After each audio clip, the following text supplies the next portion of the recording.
Good afternoon, everyone.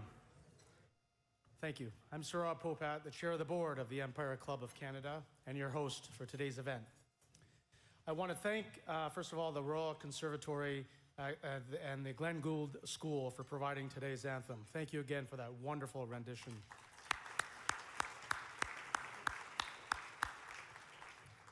And I want to formally begin to acknowledge that we are gathering on the traditional and treaty lands of the Mississaugas of the Credit and the homelands of the Anishinaabe, the Haudenosaunee, and the Wendat peoples. I encourage you all to learn more about the traditional territory on which you work and live. Before we continue, I ask you to join me in a moment of silence to honor the victims of the recent tragedy at a church in Michigan and to keep their families and community in our thoughts.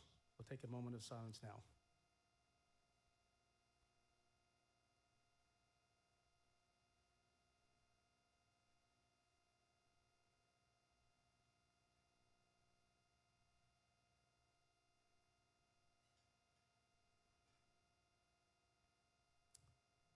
Thank you.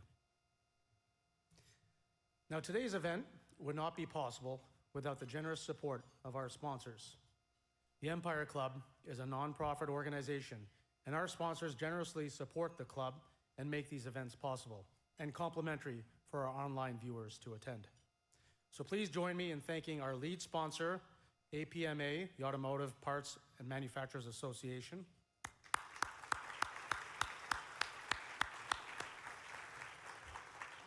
Thank you to our VIP reception sponsors, Dickinson Wright, Ford of Canada, Magna International, and PNC Bank Canada.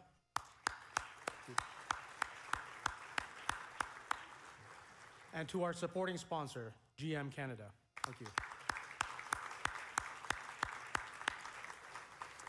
And a huge thank you to our event partner, the American Chamber of Commerce in Canada, AmCham Canada. Thank you.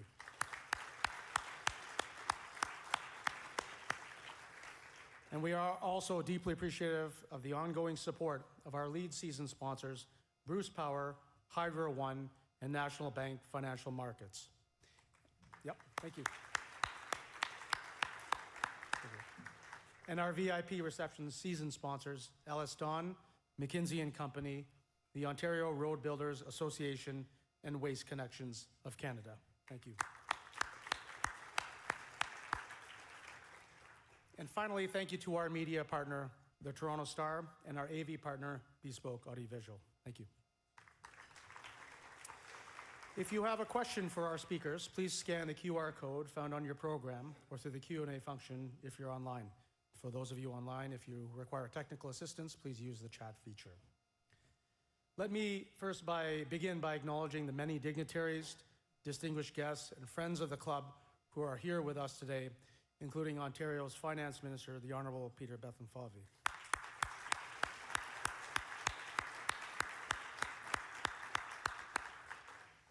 Thank you for joining us. We're honored to have you here with us for this special and perhaps even this historic event here today. Because today is rare. This is only the third time in more than 120-year history of the Empire Club that a sitting U.S. governor has addressed us here. Thank you.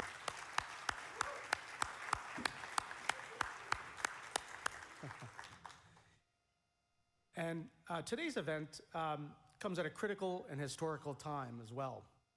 Not only because of the potential for both the Spartans and the Wolverine football teams to earn a spot in a bowl game this season, right, Governor? But also because of the hyper-dynamic geopolitical and economic times that we are living in together. Now, Michigan is not just a neighboring state. Michigan is a sibling state. Michigan and Canada maintain a $95 billion trade relationship, including $68 billion with Ontario alone, making Canada one of Michigan's most crucial trading partners.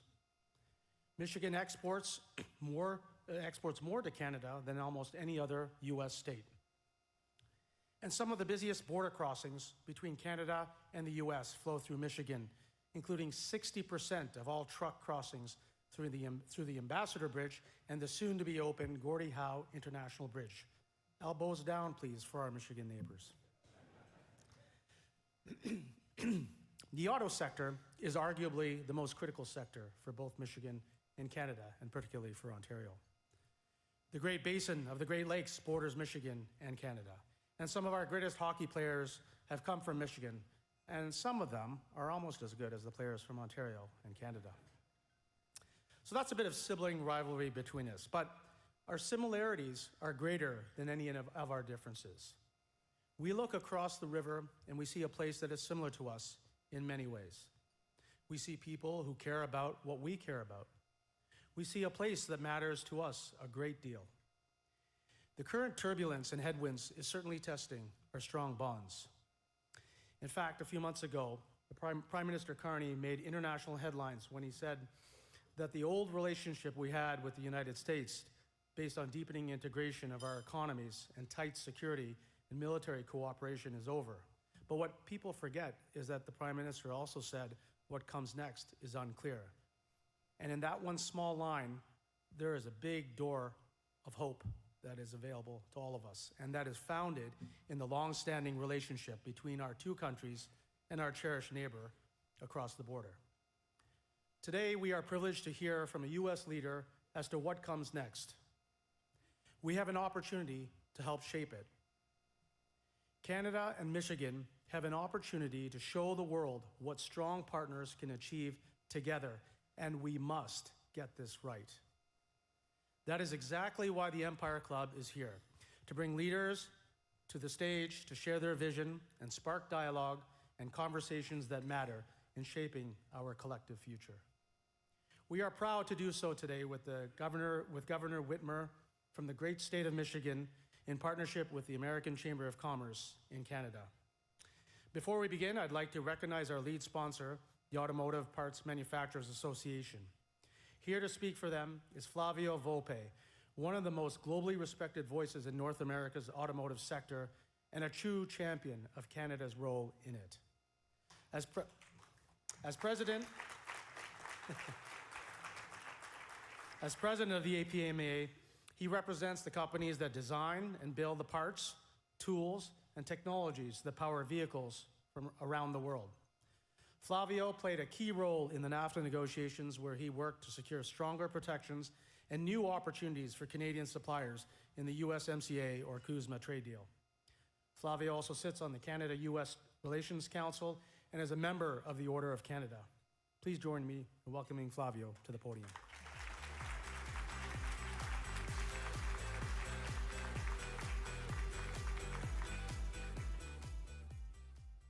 Thank you, Saurabh. Thank you, the Empire Club. Thank you, everybody here, for answering the call from one of our former speakers here, the U.S. Ambassador to Canada, who said, "I'm looking for Canadians who are passionate about the Canada-U.S. relationship."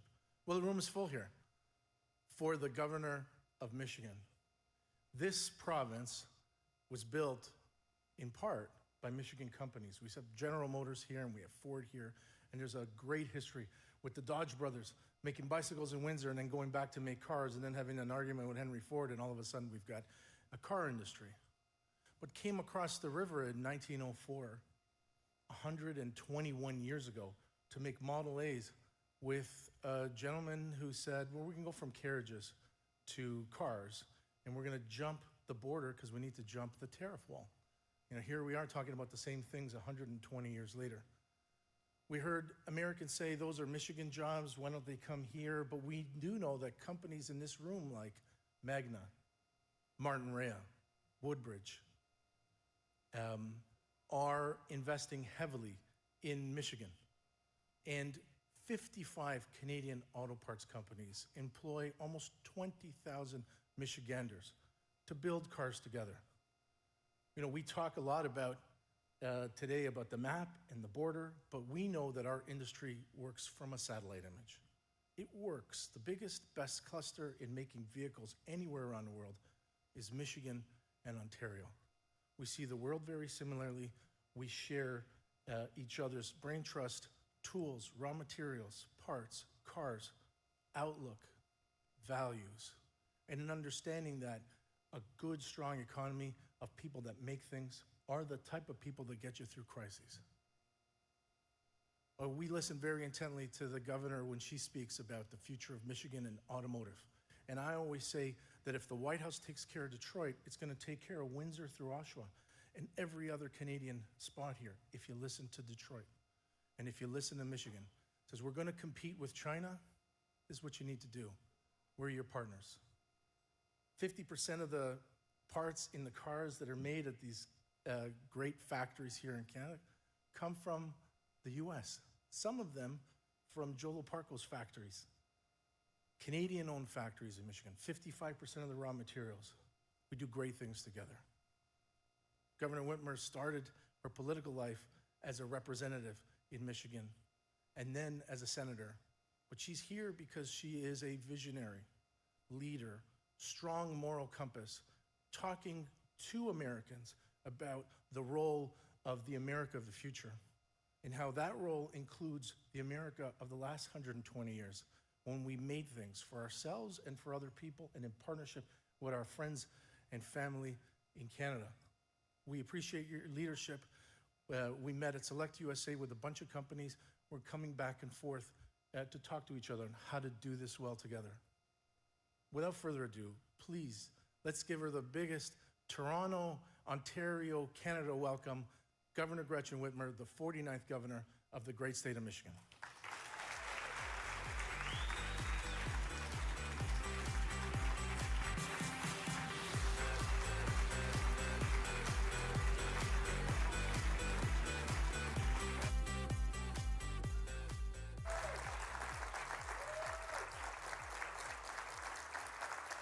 Thank you. Thank you so very much. Flavio, the Empire Club, the leadership all throughout this room, thank you so much for that warm welcome. I am thrilled to be here, truly. And I thank every one of you for making time to join us today for this conversation. I'm here today to talk a little bit about how Michigan and Canada can work together to lead the future in manufacturing and, of course, the auto industry. But when we work together, we can do so much. We've seen it, we've all benefited from it, and that's why it's important to double down on it in this moment, especially at the subnational level. First, I want to acknowledge the obvious. I know that US-Canada relations have been challenging recently. The tone, the insults coming out of Washington, D.C., are not just unwise and unnecessary, but they're also unjustified. They're unproductive. I want you to know that the vast majority of Americans view Canada as our best friend, our ally, our partner in the world. I know that most governors, Democrats, and Republicans feel the same way too. Michigan in particular has a special relationship with Canada. Governors John Swainson and Jennifer Granholm were born in Canada. Governor Jim Blanchard served as ambassador to Canada in the 1990s. And former Governor George Romney owned a cottage in Ontario. In addition to our deep gubernatorial ties, our state and your country have a lot in common. A proud manufacturing tradition, a strong agricultural industry, a fierce commitment to protecting our Great Lakes, a love of hockey and craft beer, a strong penchant for friendship, and we each have our famous Fords. We have the Motor Company and you have Premier Doug. Both icons. We also share a border, Detroit-Windsor, which is the busiest international border crossing in North America, driving more than a quarter of the $700 billion of annual trade between the United States and Canada. More goods cross the Ambassador Bridge than the US trades with France. Just think about that. This crossing is critical to protecting and defending our respective economies, and we can never take that for granted. I'm proud of the relationship that we've built through agreements on cross-border electric vehicle testing, supply chains, job creation. Since I took office 7 years ago, Canadian businesses have announced 42 projects in Michigan, creating over 7,800 good-paying jobs. And over that same time, Michigan businesses have moved on 33 projects here in Canada, creating more than 10,000 jobs. It's like Prime Minister Carney said, our strength lies in our resolve to work together. And that's why I'm here today. Michigan and Canada, we're siblings, we're cousins, we're relatives. We may live a town over, but we always show up when it counts. If anyone tries to mess with our family, you can bet we'll have your back. And we know that you've got ours. Together, we've seen what a strong relationship can do for our economies. America's largest trading partners are Canada and Mexico. Combined, we conduct nearly $1.8 trillion of trade under the United States-Mexico-Canada Agreement, or USMCA, or CUSMA, whatever Canadians want to call it. I'm good with it. I know in Mexico it starts with M, like that's just how it works. You know, President Trump negotiated this during his first term and called it the best agreement we ever made. Well, that's one thing I agree with, and that's why it should be the law right now. It's benefited all three of our economies, creating millions of jobs, increasing investments, making supply chains stronger. Right now, we're shooting ourselves in the foot with a chaotic national tariff policy in the US. Over the past 10 months, the federal administration has slapped tariffs on nearly every country, including yours. They've negotiated some deals, retracted others, and some fluctuate depending on the day, which continues to stoke uncertainty and sow distrust. Most people do not want these tariffs. 6 in 10 Canadians no longer trust America because of them. That's a heartbreaking statistic. 60% of Americans think that the president's gone too far with them. Even 1 in 4 Republicans don't want anything to do with them. I'll say this, Michiganders and Canadians understand the negative consequences of unfettered trade with other countries that don't play fair. Decades of offshoring and outsourcing that shipped good-paying, middle-class jobs overseas. We dealt with those effects. And the ripple effects that were devastating, meaning fewer people, empty main streets, crumbling roads, shrinking schools. Thanks to Washington, D.C. Republicans' latest tariffs, however, history is repeating itself in the U.S. Right now in the U.S., Google searches for need help with mortgage are at the highest since 2008. Credit scores are dropping at the fastest rate since the Great Recession.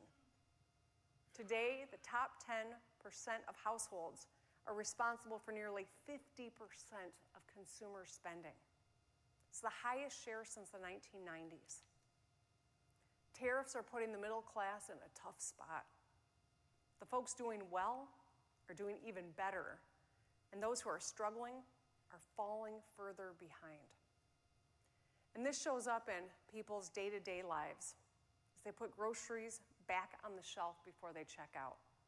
They hold out until the last possible minute to change their oil. They move back home to save on rent, or they forego investing in their retirement to take care of the grocery bill today. Now, I've been clear, tariffs have a place. I'm not opposed to tariffs outright, but we can't treat them as a one-size-fits-all solution. And we certainly shouldn't be using them to punish our partners, our allies, our closest trading partners. Canada supplies so much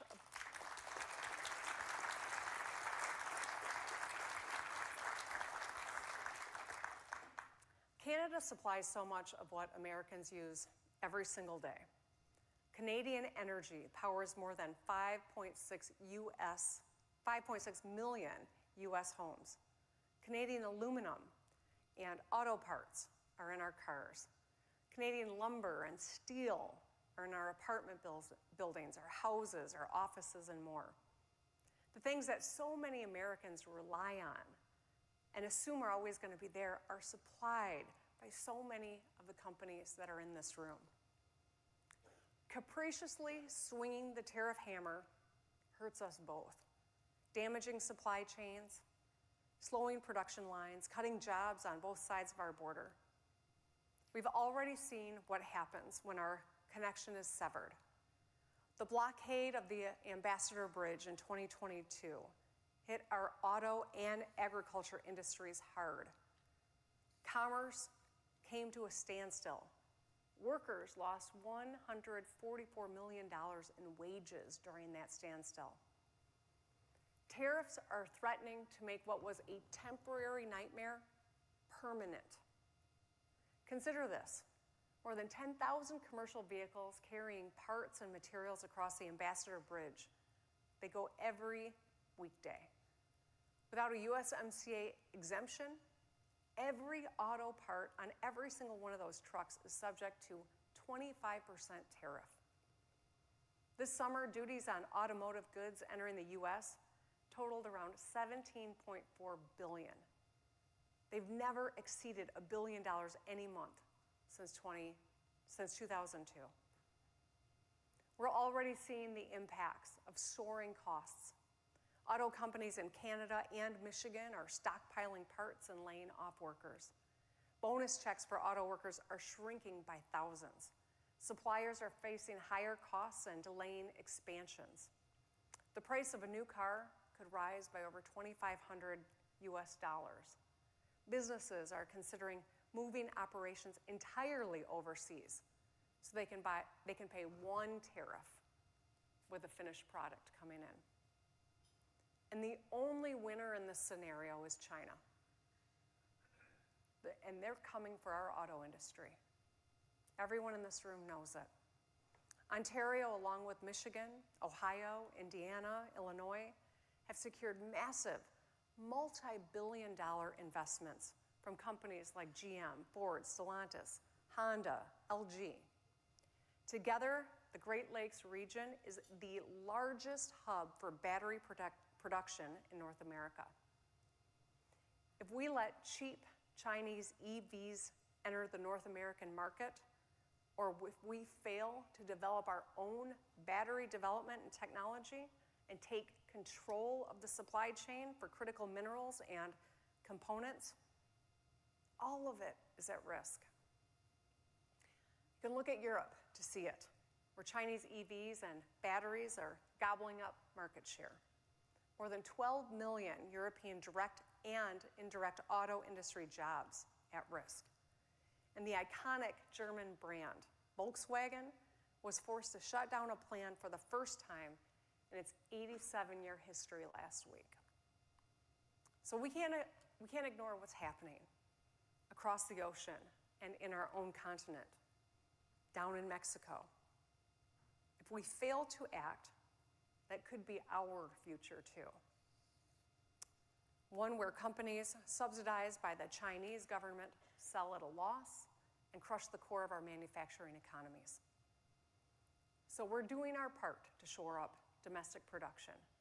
Since I took office, automakers and suppliers have invested a combined $40 billion in Michigan. In Canada, automakers and suppliers have invested over $50 billion since 2020. Michigan continues and is proud to remain as the #1 state for auto production, EV, battery manufacturing, mobility R&D, and engineering talent. But that's not enough. Michigan and Canada have got to collaborate to win. We can face China, but we have to do it together. I can't, as an individual governor, control the national tariff rate, but I can use my voice. I've taken this message directly to the White House. I've sat with the president and told him when we say no to Canada, it is saying yes to China, and we can't let that happen.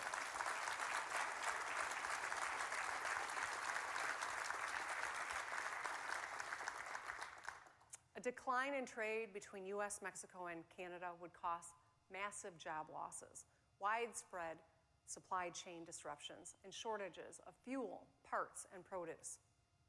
China would love nothing more than to watch us cripple our own economies. We cannot afford to serve them the North American auto ecosystem on a silver platter. We cannot turn our backs on one another, not now and not ever. We must keep talking and showing up for each other. We will get through this together, but it's tough, and that's why we gotta stick together. I really believe that we will get through this. I was raised in a bipartisan household. My mom was a Democrat, my dad a Republican. Those were both very different parties than they are today. They taught me decency, respect, and kindness. Canadian values, if you will.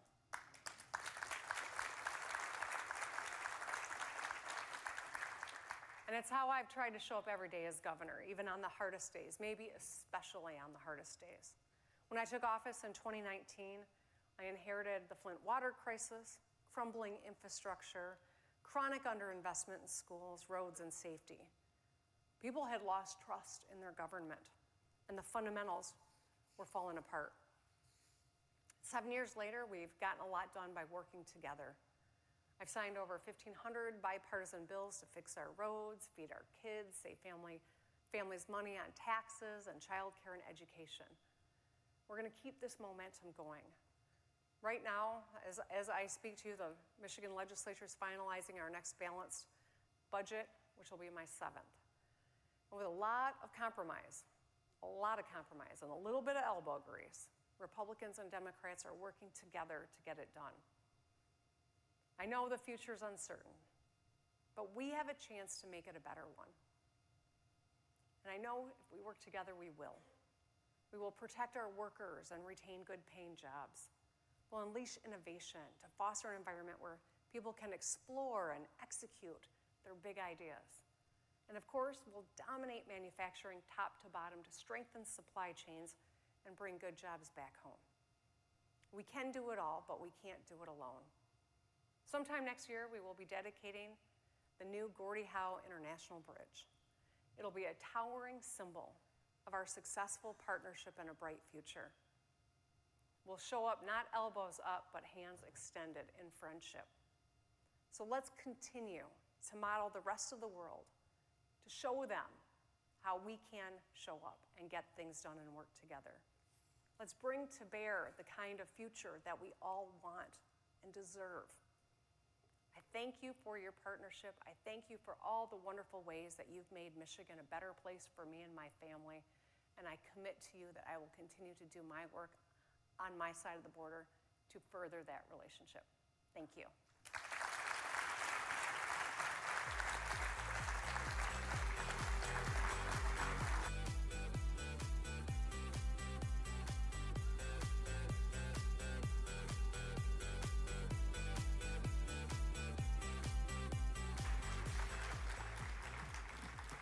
Thank you so very much, Governor Whitmer, for sharing your insights, inspiring remarks, and perspectives with us today. We're very grateful for your leadership and the time that you've taken to visit us in Canada. To carry on this important conversation forward, we're joined by someone who really needs no introduction in Canadian public life. For more than 4 decades, Steve Paikin has been one of the most trusted voices in journalism, bringing clarity, curiosity, and balance to the issues that shape our country, and sometimes some sports metaphors as well. He has moderated countless debates, discussions, and dialogue on the national stage, and most recently closed a historic run at the Agenda on TVO. He is the voice behind the Paikin podcast and a moderator who continues to guide Canadians through some of our most important political debates. Please join me in welcoming Steve to the stage.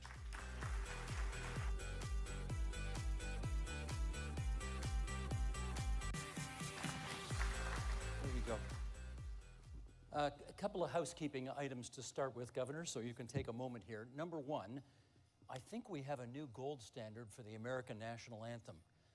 There was Whitney Houston at Super Bowl 25, and there is Teresa Tucci at the back of the room today. Stand up and take a bow. Teresa, that was phenomenal. Phenomenal. Wow.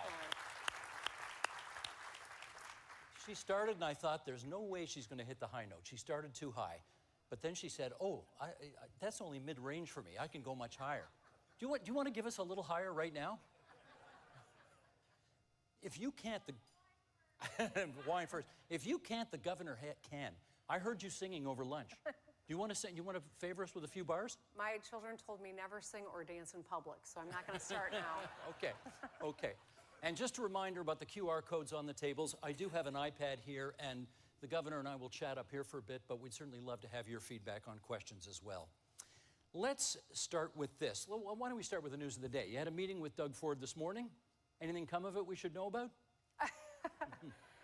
You know what, Premier Ford and I he was one of the first meetings I had when I became governor 7 years ago, and our terms have kind of been at the same exact time, and he's been a joy to work with. He's tough, he's strong, but he is a delight. So I have a great deal of respect for him, and I've got nothing to tell you about.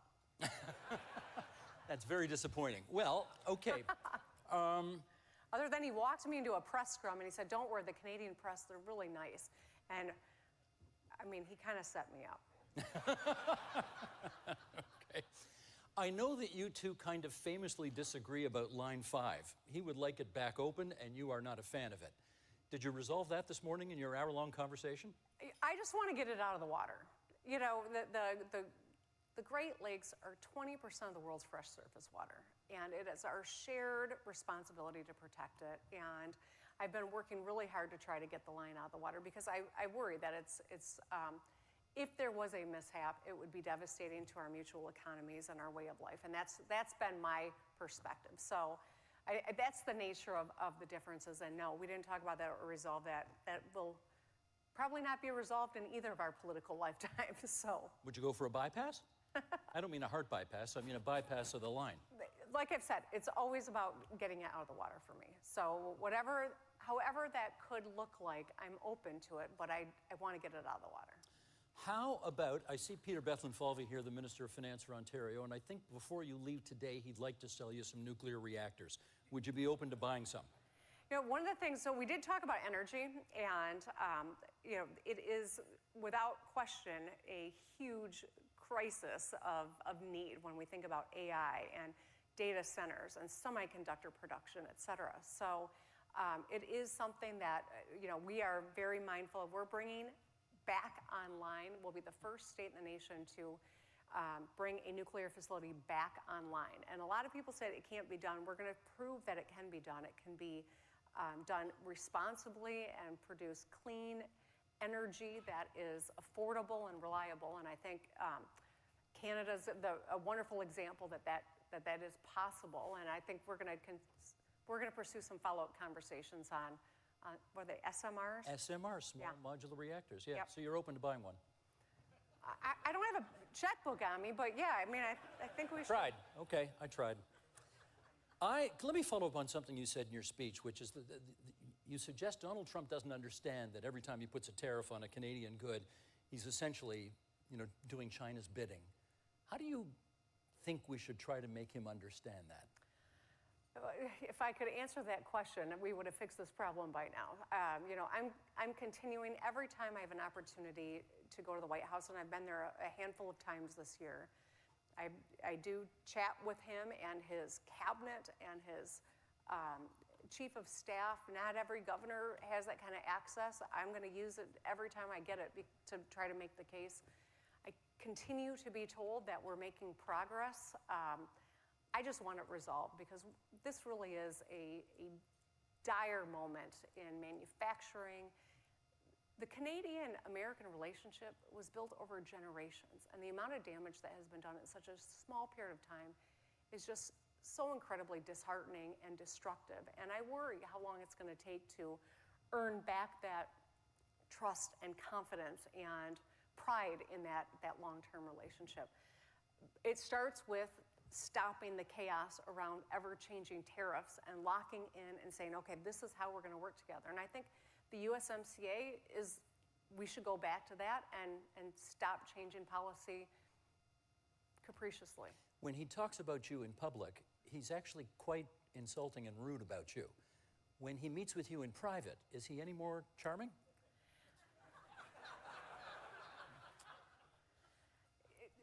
my first term, we had a very public, not great relationship. This term, you know, I'll be honest with you.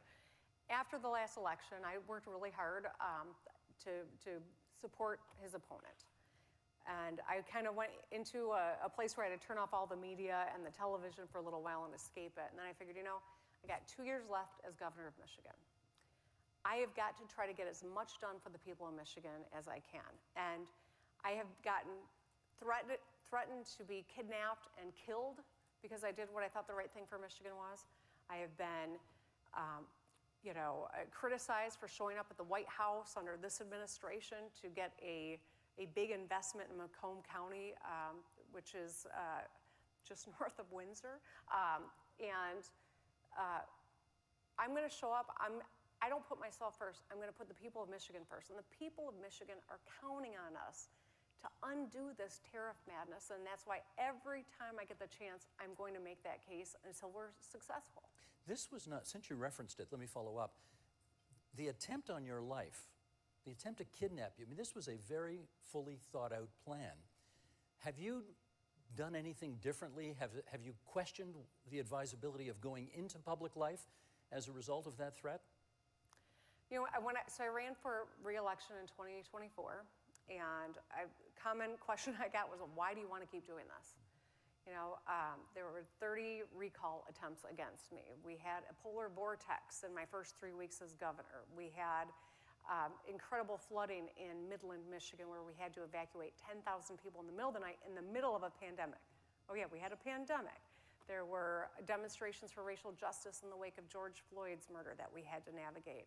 And then there was a plot to kidnap and kill me. So it was an understandable question when people said, why do you want to keep doing this? But for me, I love this job. I love the people of Michigan. I am proud to be the governor, and I know what I do matters. And if I didn't run and stay in it, it would kind of be saying all that stuff has impacted and turned me away. And that's not who I am. I'm going to stand in the line on behalf of the people of Michigan. I'm proud, stand in the breach, and I'm proud to be there. I've enjoyed doing it. But you know, there are days where this job is very heavy. 2 days ago when we had a shooting at a church in Grand Blanc, Michigan, on top of a federal shutdown, and I'm trying to wrap up the budget at the state level. I mean, it's heavy. It's been a hard week, and so that's why being here with all of you was such a joyful opportunity for me. Thank you.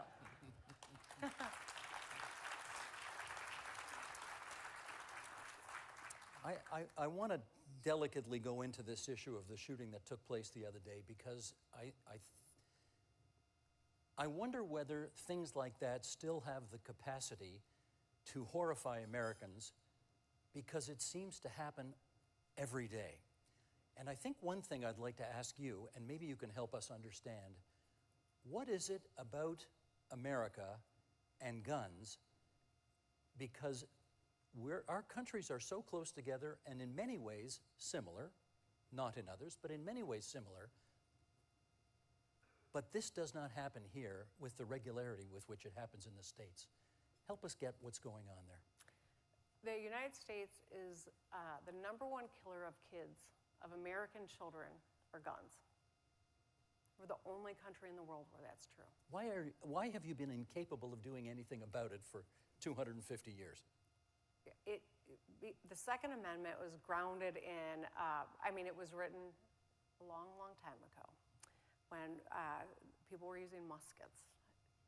Weapons of today are everywhere in America, and the crisis is one that we see play out over and over again. One of the things that we were able to do in Michigan as a result of the shooting that happened near Michigan State's campus, the students brought to bear incredible pressure on the legislature, and it was a Democratic-run legislature for the first time in 40 years, and we took action to require background checks, red flag laws, and secure storage. These are improvements, but those are important steps, but we got a gun problem in the United States of America, and it's going to take federal legislation. It's going to take take a federal law in order to change that. And right now, there's not a Congress that is interested or capable of doing that. Not and right now, but even under President Biden or President Obama, it didn't happen then either. Is this just part of the price of admission to be an American? You're gonna have to put up with shootings on a daily basis? It shouldn't be. Agreed. When it comes to, I'll follow up with this. President Trump has said that in his view, most of the violence in your country is on the left. He says the radicals on the left are the problem. What do you think? It's not true. It's just not true. Violence is not owned by one party. Good ideas are not owned by one party.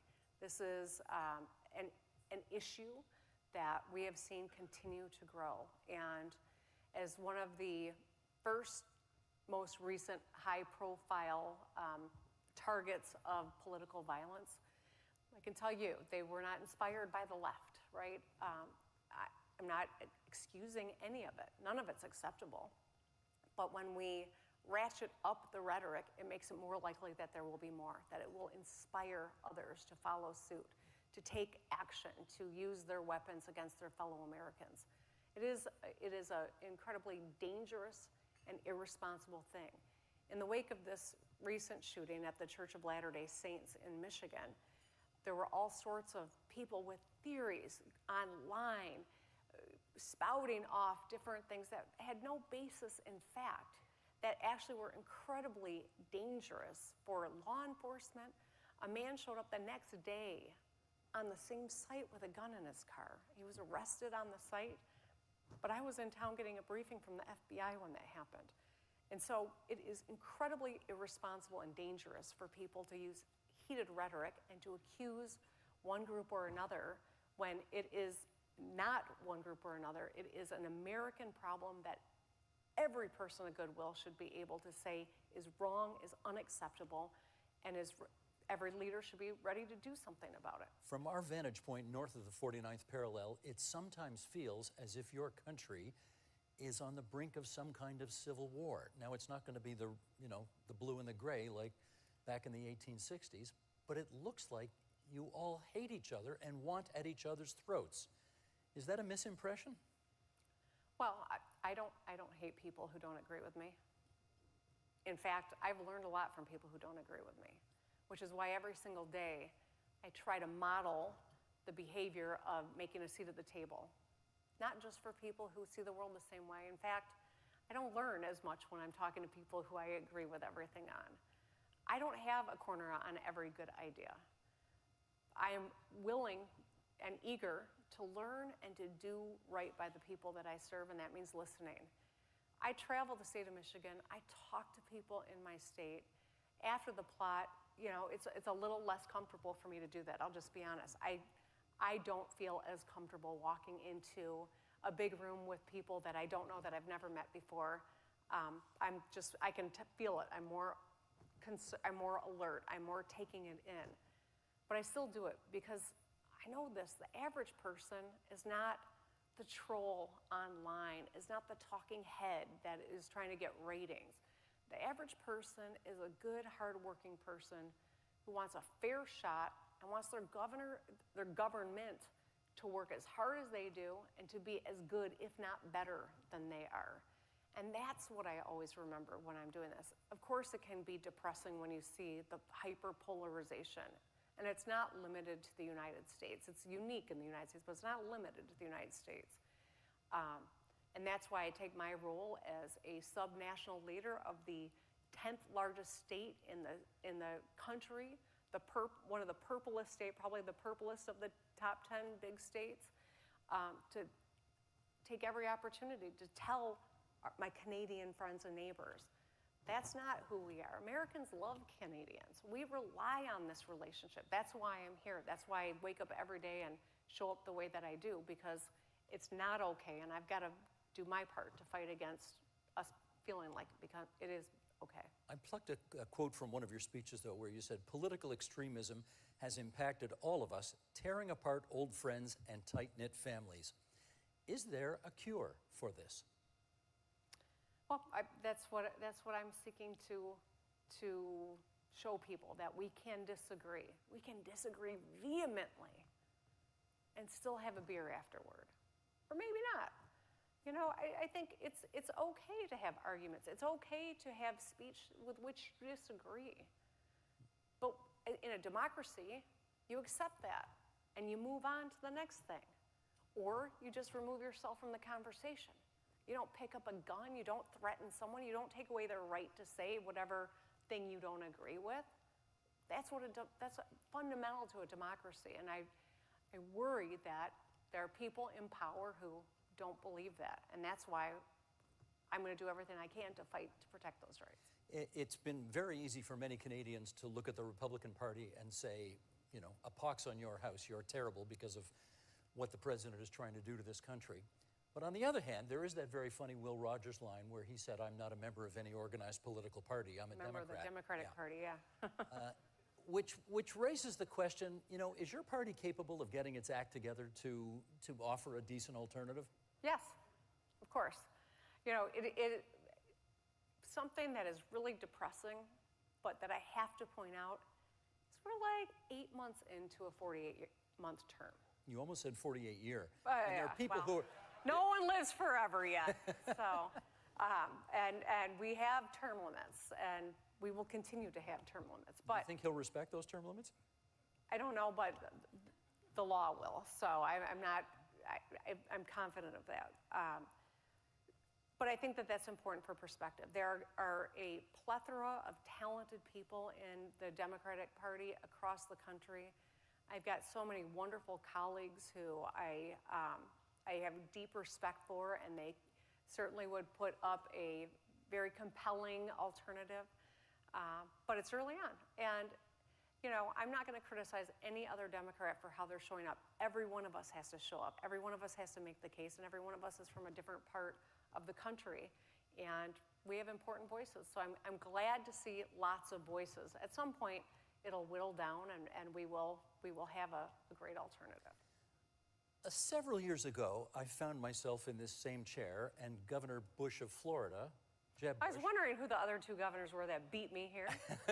So well, Jeb Bush, who was the other? Who's the other one? Can't remember. In fact, it might have been a long time ago. Anyway, I remember the very first question I asked him was, so are you running for president? And his answer to me was, what, no foreplay? We're just going to go right to this?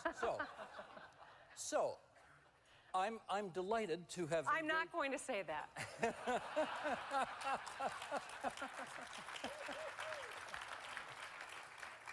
I was just going to say, we have managed to get some respectful foreplay out of the way, so now I can ask the question, which is obviously lots of people are looking to you as a potential Democratic presidential nominee when the time is right.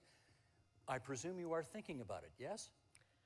Well, it's a big compliment that people look at me in that vein. I got to tell you, right now, and I know every sitting governor would say this, and you're all going to be suspicious, but I got a big job right now to stay focused on, and I'm going to do that.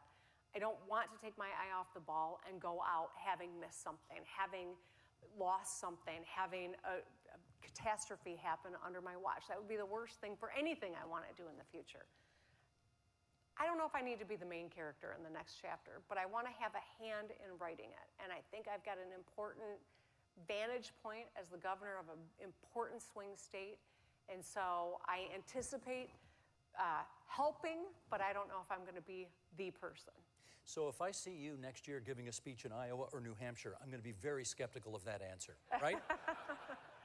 I'll still be governor of Michigan. I don't know why I'd be in Iowa or New Hampshire. Well, we'll see. Here's a quote from Ezra Klein, who said, I don't care about left-wing radicalism. I don't think it's some great threat. I worry about left-wing pessimism, fatalism, that we are losing and we don't want to change anything. And the question for me is, how do we win Senate seats in places like Kansas and Missouri and Ohio? You got an answer for Ezra? Senate seats for Ohio and Kansas and Missouri. I mean, the thing that I think about in Michigan is I get around into all 83 counties. My favorite thing to do is meet someone and say, if I'm lucky enough to get elected or reelected, what could I do that'll make your life better? And if you ask people, they will tell you. It's not rocket science. You don't have to poll test everything. They will tell you. When I ran for governor on a phrase, fix the damn roads, people thought it was so brilliant. It was gritty. It was meeting people where they are. How did we come up with it? I said, that's just how people in Michigan talk about the roads. Fix the damn roads. And it was a woman at the Detroit Children's Hospital that I asked her, if I'm elected, what can I do that make your life better? And I thought she'd talk about education or healthcare. She said, fix the damn roads. And I said, all right, tell me more. Why is this number one? And she was driving from Flint to Detroit, going back and forth, hit a pothole, sidelined her for a whole day, cost her hundreds of dollars out of her budget, rent, child care that she needed. She missed that day with her son in the hospital. And so roads were front and center for her. And so I think it's really staying connected to the people, finding out what they need, putting together a vision of how you're going to make their life better. It's not rocket science. We need talented, exciting, new voices in the party without question. But at the end of the day, people vote for someone they trust who is going to keep their interests in heart and help them make their lives better. Okay, let's do a couple quick questions from the floor here in our remaining moments. Here's one. In the midst of a chaotic tariff policy that changes every day, why should Canada trust Michigan as a partner? We got a long relationship. Michiganders love Canada. We are intertwined. Our economies are intertwined. We've got to grow that and solidify it. The tariff policy will make it very difficult. There's no question. We're going to continue to try to bring pressure to Washington, D.C. to stop the madness. But we know that the future is long. Our past is long, and that's why Michigan is always going to be a good bet for Canadians. Many of you are already married to a Michigander, right? I met a number of you today, right? Clap for your spouse, all right? Come on. But Michigan's always going to be a good bet for Canadians because we have this shared history, this shared culture, this shared future, and so I think that's why. Okay, the light is blinking on me here, so we'll do one more. Any advice for young women going into public service careers? I love public service. I'm a lawyer. There are a lot of things that I could have done these last 20-some years, but I find this to be the most rewarding work that I could have ever done. I can see when I get a budget done that feeds 1.4 million kids breakfast and lunch in school, I can see what it's meant for their families. I know that what we're doing matters. I hope that by showing up here, I've made an impression on some of you that what you see in America is one little data point. The reality is this relationship's important. We love Canadians, and we want to continue to grow this relationship. Last question. There is every possibility the Detroit Tigers and the Toronto Blue Jays are going to meet in the American League Championship Series. It's possible. Recognizing the room you're in right now, who do you think would win that series? Well, let's talk about the NFL since we're all Lions fans. Go Lions! Good done. Gretchen Whitmer, everybody. Thank you. Thank you, Governor. Well done. Well done. Thank you very much.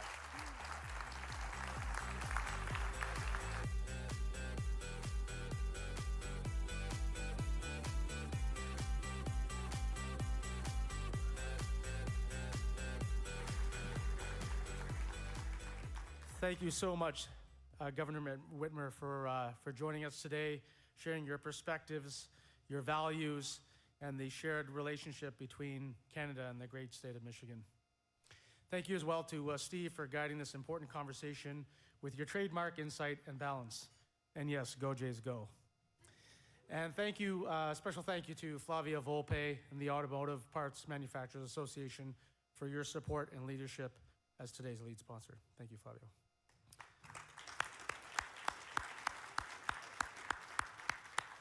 Before we close, it's my pleasure to invite David Olson to the podium.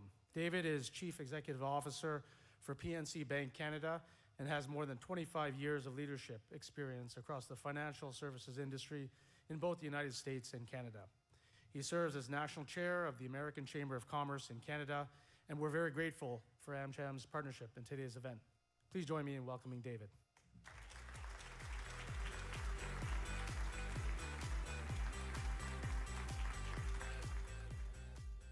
Thanks, Saurabh, and Again, I'm Dave Olson, and today I'm here with my AmCham Canada hat on, serving as the chair. First off, thank you, Governor Whitmer. Your remarks were spot on. You hit all of the right points and really emphasized the partnership and friendship that we have here in Canada and Michigan. Also, thanks, Steve. That was an awesome, hard-hitting panel, quick answers, right to the point. It was beautiful. At this point, I also wanted to just take a moment to thank you, Governor, for making this trip in. For those who haven't worked on an event like this, there were a lot of ups and downs between budgets, done, not done, US government budgets not done, in this case, and then the terrible events that we saw this weekend in Grand Blanc, Michigan. Thank you for taking the time. Thank you for showing how important this relationship is for those of us here in Canada. It means a lot. It means a lot to us.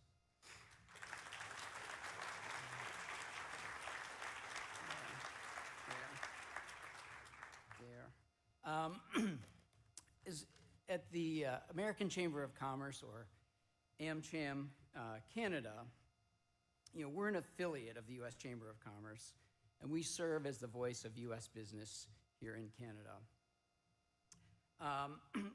We also increasingly serve as a voice for many of the companies here in this room, Canadian headquartered companies, Canadian companies that see the same importance on that Canada-US relationship. On a day-in, day-out basis, we do a lot of work with our trade committees. We cover issues everywhere from trade, energy, which is our newest committee, defense and security, technology and innovation, life sciences. And the one thing that is clear to all of us in any of those files is that we believe passionately the Canada-US relationship is critical to both countries, We also believe that times of change can create opportunities. The coming CUSMA-USMCA review and negotiations that surround that trade deal can serve as an opportunity to strengthen the partnership.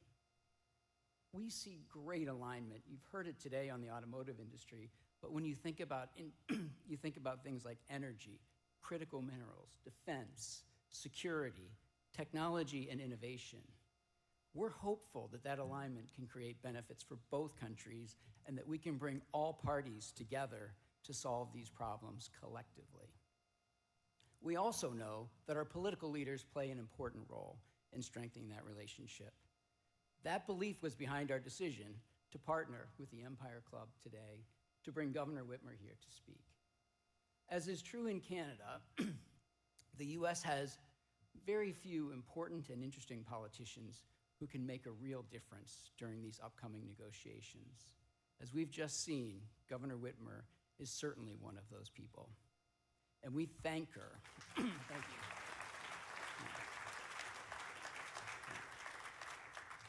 And we thank her for her leadership in advancing the interests of Michigan and the United States and Canada. I hope that all of us walk away from today's discussion determined to do our part to strengthen the largest bilateral trade and security relationship in the world. Now, before I conclude, I just wanted to thank the amazing Empire Club team, my AmCham Canada team, the state of Michigan and Governor Whitmer's office, as well as the US Embassy and Consulate for making today happen. With that, I'm going to bring things back to my friend Saurabh to close us out. Thank you.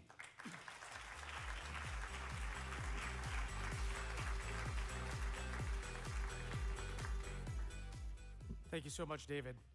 And let me acknowledge once more the dignitaries, distinguished guests, and friends of the club who joined us this afternoon. We're very grateful for your presence and participation.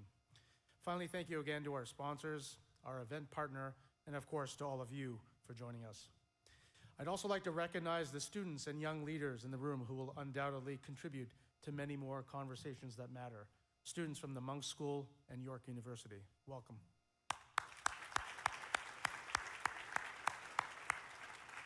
And thank you all for being part of our community of helping to advance public dialogue on topics and conversations that matter. To stay connected, please subscribe to our newsletter by scanning the QR codes on your tables. And we also have a new membership program, so please see our staff, the registration desk, for more information. I also hope you'll join us for 2 exciting upcoming events. On October 14th, we welcome back one of the famous Fords, Premier Doug Ford, for a keynote and fireside chat moderated by Ben Maroney. On the eve of the legislature's return, Premier Ford will outline how Ontario plans to protect the economy while keeping business competitive. Although this event is sold out, we invite you to join us virtually. Sign up on our website to receive your complimentary link. And October 24th, we host another important conversation that matters with the Honourable David McGuinty, Canada's Minister of National Defence, for his first Empire Club keynote address. He will speak on how Canada will meet its NATO commitments, strengthen our defence sector, and position Canadian industries for the future. Tickets for this event and more are on sale now. As always, as a club of record, all Empire Club events are available to watch and listen on our website. The recording of today's event will be available very shortly. Thank you all for being a part of this important conversation. Enjoy the networking reception, and we look forward to seeing you at future events. This meeting is now adjourned. Thank you.